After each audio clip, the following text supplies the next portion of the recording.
welcome to my video. This is unboxing of the Jetson Orin Super Nano CLB Developer Kit made by NVIDIA and purchased online from Maker Robo. This kit will be used for a surveying robot. So let's start the unboxing. This kit is Jetson Orin Nano Service Developer Kit made by NVIDIA and purchased from Maker Robo. First item is manual, external antenna, power cable, USB Type-C and a low-point jumper wire,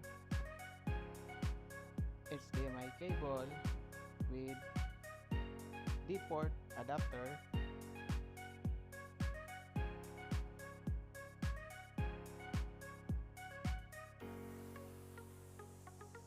warranty certificate,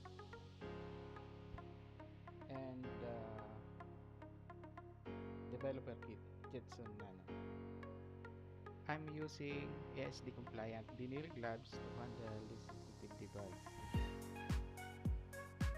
This is the main control curve, which is very sensitive to ASD, so proper handling is essential. It has a built-in cooling fan, a 4 USB port, one LAN port, and a display port.